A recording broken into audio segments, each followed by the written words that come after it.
নমিস daily ব্লগের সবাইকে স্বাগত। আশা করি সবাই ভালো আছো। আজকে চলে এলাম গাটি কচুর ফুল নিয়ে একটা রেসিপি। আর এটা কিন্তু খেতে অসাধারণ হয়। ফুলটা ঠিক এরকম সবুজ কালারের দেখতে হয়। এই ফুলটায় ভিটামিন সি থাকে, সবারই জন্য খুব উপকারী। আর এই ফুলটার মধ্যে এক ধরনের সাদা একটা অংশ থাকে, এটা থেকে গেলে গলাটা কুটাতে পারে, তার জন্য আমি ওই অংশটা কেটে বাদ দিয়েছি। আর এখানে দেখো ফুলগুলোকে সুন্দর করে ছোট ছোট করে কেটে নেব।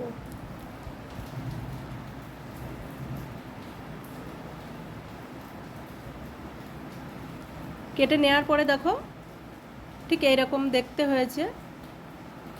তারপর আমি কড়াইতে জল দিয়ে সামান্য নুন দেব। তারপরে এই ফুলগুলোকে আমি সেদ্ধ করে নেব। 80% আমি সেদ্ধ করে নামিয়ে নিয়েছি। তারপর একটা কড়াইতে আমি পাঁচফোড়ন দিয়ে দিলাম কোচানো পেঁয়াজ, কাঁচা লঙ্কা আর কয়েক কোয়া রসুন। এখানে আমি লঙ্কাটা বেশি করে ইউজ করব। আর এখানে দিয়ে দিলাম লঙ্কা গুঁড়ো, হলুদ আর নুন দিয়ে মশলাটাকে আমি ভালো করে কষিয়ে নেব। তারপর আমি এখানে কিছুটা পরিমাণে চিংড়ি মাছ দিয়ে দেব। একসাথে আমি চিংড়িটাকে ভেজে নেব। চিংড়িটা আমি আলাদা করে আর ভাজবো না।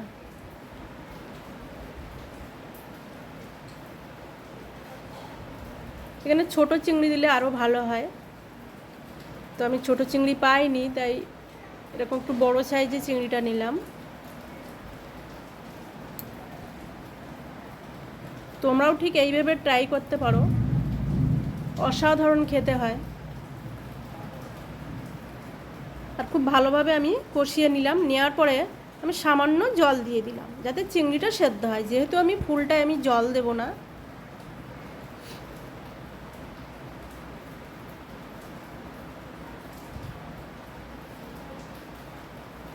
তারপর আমি কয়েকটা চেরা কাঁচা লঙ্কা দিয়ে দিলাম।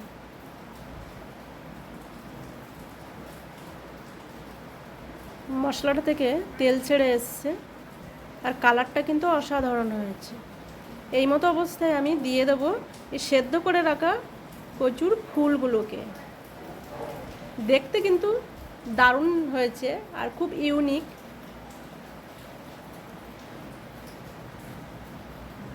ভিডিওটা কেমন হয়েছে সবাই বলবে, লাইক করবে, কমেন্ট করবে আর সাবস্ক্রাইব করার অনুরোধ রইল। আমি ফুলটাকে 5 মিনিটের জন্যে চাপা দিয়ে রেখেছিলাম। আর দেখো সামান্য জল ছেড়ে এসছে। ঠিক এইভাবে আমি রান্না করতে থাকবো 10 মিনিট ধরে। এটা রুটি, পরোটা আর গরম গরম ভাতের সাথে জাস্ট জমে যায়।